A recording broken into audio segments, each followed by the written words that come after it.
Marvel Comics Spider-Man group editor Nick Lowe has been in charge of the Spider-Man brand for a decade at this point, actually longer than a decade. This past week at New York Comic Con, he got himself in a little bit of trouble, a little hot water, when his online letters persona decided to come out in the real world at a Comic-Con panel, and he started kind of talking down to and belittling, in some circumstances, actual Spider-Man fans. And obviously this didn't go over well. Lots of people talking about it. I have 3 eyewitness accounts that I've been able to discover, one from Reddit, I think another one from Reddit, and then someone else that was an actual reporter that was like on the scene to talk about this.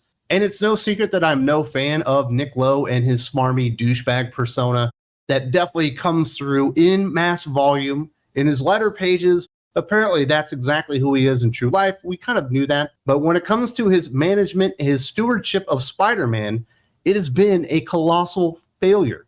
Other than the Nick Spencer stuff, which was admittedly very, very good. And we did get a spectacular Spider-Man run from Chip Zdarsky. If you ignore the first volume, that's pretty darn good. But it didn't last very long. Let's talk about these accounts and what a smarmy douchebag Nick Lowe is, and the reason that Spider-Man fans really can't hate this guy enough. He is amongst the most hateable people in the Legion of Douchebags, led by Tom Brevoort, obviously with Nick Lowe and Jordan White in there as well. This is an eyewitness account from Reddit user Anthony Jalen. Nick opened the floor for questions, and the first person up immediately started asking about the misogynist treatment of female characters in the main Spider-Man line, Peter and his relationship with MJ Paul, and the fridging of Kamala Khan. Nick said that he disagreed with the premise of the question, clarifying that Kamala was a big part of the book and the story. The fan then clarified that she only appeared in 25 panels. Nick said thank you and asked for the next question. The fan asked if any male characters would be killed in the same fashion. Nick said they kill male characters in Marvel all the time. The fan replied, outside of their own book. Thank you, next question. He spoke over the fan until they bowed down or the mic was turned off. When you get a phenomenally bad Spider-Man run, like Zeb Wells' run that's coming to an end, you're going to get a lot of feedback that is very, very negative. But he did say that their question didn't have any validity. You know, I disregard the premise of the question outright, basically questioning their intelligence or their sanity. It's basically gaslighting. You don't even know what you're talking about. If you want to take out that Kamala Khan being killed in Spider-Man's book is misogynistic and it's fridging, because that's a term in the industry or whatever, and that's your point of view, that's your point of view. I personally disagree, and I don't think this was a difficult question to answer. Kamala Khan didn't have an ongoing book at the time. Where the hell were they going to kill her off in? They needed for her to die as an Inhuman and wake up and be resurrected as a mutant. And they wanted to do it in the biggest book possible. There is no bigger book at Marvel Comics than Spider-Man. That's why they did it there. Now, insulting the questioner's intelligence, like, she was a big part of the run. No, she wasn't. I remember when they announced it, I was like, why would she die in Spider-Man? She's barely even been in there. She might have made a cameo here or there, but she was never a important part of any storyline. She was never really there full time. She just showed up every now and again just because she didn't have an ongoing book, I assumed. And of course, Zeb Wells was one of the writers on the Miss Marvel show on Disney Plus, so I figured he had an affinity for the character. But where else would you want to kill Kamala Khan if you wanted it to have an impact? You could do it in Spider-Man, or you could do it in X-Men. X-Men obviously was doing other things there and wasn't exactly a hot title or brand at the moment, even though she was to be resurrected as an X-Men. So it was the best place to do it because she didn't have an ongoing book. That's why they killed her off, not in her own ongoing series. And there are lots of characters that die not in their ongoing series. That stuff happens all the time. And it was such an easy question to answer for him to let himself get flustered after being, the Spider-Man group editor for 10 years, and answering these kind of questions and knowing people are not happy maybe about Kamala Khan. I don't really care about that part, but not happy about the Paul character. If you're going to introduce another love interest for Mary Jane, you got to make him cool. You got to make him stand out. And you have to make fans question, maybe she should be with Paul. He seems like a good guy. He's capable. He's kind of cool or whatever. And there's none of that to that character. It's no shock that people are pissed off about it, and you hear about it time and time again, and they think that Nick Lowe's doing a terrible job because he's doing a terrible job. That Zeb Wells run is atrocious. The last 4 years of Dan Slott's run is really, really bad. Until you get to that Red Goblin story, there at the very, very end, he did land it on a solid note, but for the most part, Spider-Man has kind of been trash as of late, and he deserves all the negative feedback that he gets because he's not doing a good job. But to insult people's intelligence, talk over them, not allow them to get their questions out while they're at a Q&A just makes him look ridiculous, and it makes Marvel Comics look ridiculous, and they really can't afford that right now, especially on their Spider-Man title. I don't know if you've noticed this, but it does appear that the sales, I don't know if you could call them crashing, but they're steadily heading down. It's not even the top-selling Spider-Man book anymore. Ultimate Spider-Man is outselling ASM very handedly month after month. Another account, this is from Reddit, I guess somebody's sister was in there. So it's a third-hand account of what happened in there with some of the other details.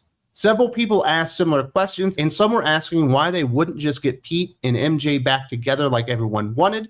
Lowe basically refused to answer any of them, and the whole thing was super fucking awkward. Man clearly acts in real life exactly like he does when he's hiding behind his screen or his letters pages. Speaking of the letters pages, she was going to ask, I believe, speaking of his sister, if he realized how obvious it was that he was the one writing some of the letters, but they cut the Q&A before she could. Also said that when they showed the trailer and Peter and Felicia were kissing, several people were groaning loud as shit.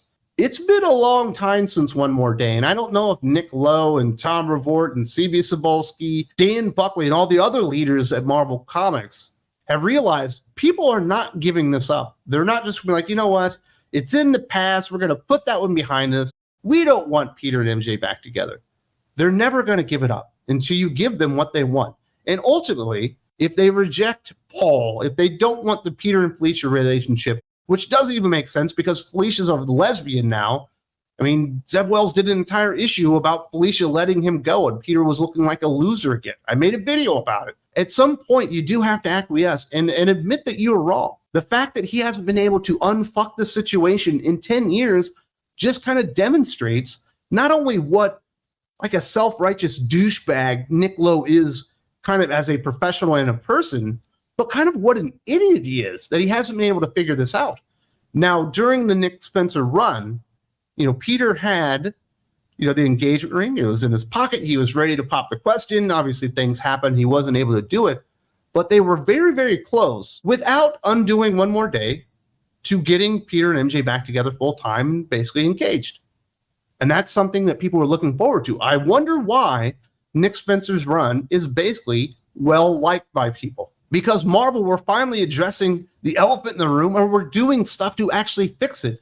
And then because Nick Spencer left to go to Substack, they just forgot all about it. And once again, MJ's with Paul now, and Peter was kind of getting back with Felicia, and then Felicia dumped him because he was a loser so she could go scissor some chick, in an apartment or whatever. And then you've got Peter just sitting there looking like a pathetic loser once again, while people are still clamoring for what they should have done years ago under Nick Lowe's leadership. And it doesn't have to be like this for Nick Lowe. He could actually go out there and give people what they want, go out there and find an actual good writer, because Zeb Wells absolutely didn't work out. And there are rumors that he announced that Justina Ireland is going to be like the new ongoing writer. I went back and looked at that stuff. It doesn't sound like it's Justina Ireland. At least he didn't announce it yet. But if you were to ask me who are the most likely writers of Spider-Man after this 8 Deaths of Spider-Man thing, it's Justina Ireland, because they already put her on the book with Joe Kelly. And then the other rumor I'm hearing out there is Colin Kelly and Jackson Lanzing. Why aren't you going out there and finding premier talent?